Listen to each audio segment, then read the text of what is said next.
చాలామంది students comments చేస్తా ఉన్నారు. అంటే Osmania university PG semester exams ఏవైతే ఉన్నాయో లాస్ట్ 2 ఎగ్జామ్స్ లేదా ఒక్క ఎగ్జామ్ జూనియర్‌కి ఒక ఎగ్జామ్, సీనియర్స్‌కి 2 ఎగ్జామ్స్ పోస్ట్‌పోన్ అయ్యాయి అని చెప్పేసి అన్నారు. బట్ అఫీషియల్‌గా సర్క్యులర్ ఇంతవరకు రాలేదేంటి అని చెప్పేసి చాలామంది కామెంట్ చేశారు. సో, నేను కూడా దానికోసమే ఎదురు చూస్తా ఉన్నా. చాలామంది నాకు వాట్సాప్‌లో, ఇన్‌స్టాగ్రామ్‌లో, టెలిగ్రామ్‌లో అండ్ యూట్యూబ్ కమెంట్స్‌లో కొన్ని హండ్రెడ్స్ ఆఫ్ కామెంట్స్ వచ్చినాయి. బట్ నా దగ్గర అయితే ఆన్సర్ లేదు. ఎందుకంటే మన వంతుగా ప్రొటెస్ట్ అయితే చేసినాము. బట్ అఫీషియల్‌గా సర్క్యులర్ అనేది అది మేనేజ్‌మెంట్ నుండి రావాలి, అథారిటీ నుండి రావాలి కాబట్టి నేను కూడా దానికోసమే చూస్తా ఉన్నా. కొంతమంది అడుగుతున్నారు ఎన్ని ఎగ్జామ్స్ పోస్ట్‌పోన్ అయినాయి? అంటే జూనియర్స్‌కి, సీనియర్స్‌కి కలిపి 2 లేదంటే జూనియర్స్‌వి 2, సీనియర్స్‌వి 2 పోస్ట్‌పోన్ అయ్యాయా? లేదంటే జూనియర్స్‌కి only single exam, only 1 exam postpone అయిందా? అని చెప్పేసి చాలామంది కామెంట్స్ చేస్తా ఉన్నారు.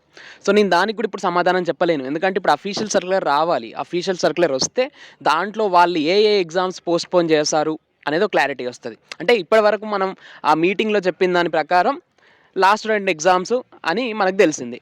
ఇక్కడ ఫస్ట్ ఇయర్ వాళ్ళకి జూనియర్స్‌కున్న డౌట్ ఏంటి అంటే మరి మా ఎగ్జామ్స్ పరిస్థితి ఏంటి? మా ఎగ్జామ్ యాజ్ ఇట్ ఈజ్ జరుగుతాయా అని చెప్పేసి అంటూ ఉన్నారు. డౌట్స్ అడుగుతా ఉన్నారు. సో, అది మనం అఫీషియల్ సర్క్యులర్ వచ్చేదాకా వెయిట్ చేద్దాము. సో, అఫీషియల్ సర్క్యులర్ వచ్చేదాకా వెయిట్ చేద్దాము అంటే చదవకుండా, ప్రిపేర్ అవ్వకుండా ఊరికే అట్లా చూస్తూ ఉండకండి. సో, మీ ప్రిపరేషన్‌లో మీరు ఉండండి. రేపు ఎగ్జామ్ పెడతారు, రేపే ఎగ్జామ్ పెడతాము అని అన్నా మీరు రాసేట్టుగా ప్రిపేర్ అవ్వండి. సో, అది పోస్ట్‌పోన్ అయితదా? లేదంటే అట్లనే పెడతారా? ఏంది అన్న విషయం పక్కనుంచితే, సో, రేపే ఎగ్జామ్ పెడతామంటే మీరు ఎట్లా ప్రిపేర్ అవుతారో అట్లా ప్రిపేర్ అవ్వండి. సో, ప్రిపరేషన్ మన వంతు, సర్క్యులర్ రావడం వాళ్ళ వంతు. సో, మనం ప్రిపరేషన్ చేయకుండా వాళ్ళ వంతు నుంచి ఏమొస్తది, వాళ్ళు ఏం చేస్తారు అని ఆలోచించుకుంటూ కూర్చుంటే మన టైమే వేస్ట్ అయితది కదా!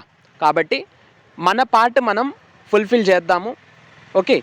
అండ్ వాళ్ళు చేయాల్సింది వాళ్ళు చేస్తారు. సో, ఇక పోస్ట్‌పోనా లేదంటే ఒక ఎగ్జామ్ పోస్ట్‌పోనా, 2 ఎగ్జామ్స్ పోస్ట్‌పోనా మనకేం సెమిస్టర్ అనేది పెద్ద కొత్త కాదు గదా! మనం డిగ్రీలో 6 సెమిస్టర్లు రాసినాం. డిగ్రీలో 6 సెమిస్టర్స్ రాసినాం గదా మనము. సో, ఈ ఒక్క సెమిస్టర్‌కి మనం ఎందుకు భయపడాలి? అవసరమే లేదు. భయం అవసరం లేదు. మంచిగా చదువుకోండి. అందరూ పాస్ అయితారు. సో, మనకు సెమిస్టర్‌కు మనం కొత్త గాదు. మనకు సెమిస్టర్ కొత్త గాదు. మనం ఇంతకుముందు ఎన్నో సెమిస్టర్ రాసినాం. ఎన్నో ఎగ్జామ్స్ రాసినాము. సో, దాంతో కంపేర్ చేస్తే ఇది పెద్ద విషయమేం గాదు. ఓకే. యూనివర్సిటీ లెవెల్ ఎగ్జామ్ గదా అని చెప్పేసి మీరు భయపడుతూ ఉండొచ్చు. తెలుగు మీడియం బ్యాక్‌గ్రౌండ్ వాళ్ళు కూడా భయపడుతూ ఉండొచ్చు. అదంతా నథింగ్. అది పెద్ద విషయమే కాదు. మంచిగా గ్రూప్స్‌గా కూర్చోండి. ఫ్రెండ్స్‌తో కలిసి కూర్చోండి. ఈజీగా అయిపోతది ప్రిపరేషను. ఓకే. ఒక ఎగ్జామా, 2 ఎగ్జామ్స్ పోస్ట్‌పోన్ ఇదంతా పక్కన పెట్టి ఈ ట్రాష్ అంతా వదిలేసి మంచిగా మీ ప్రిపరేషన్ చేసుకోండి. Okay. Right. That's all for now. Thanks for watching. Stay tuned to our channel Science feeds.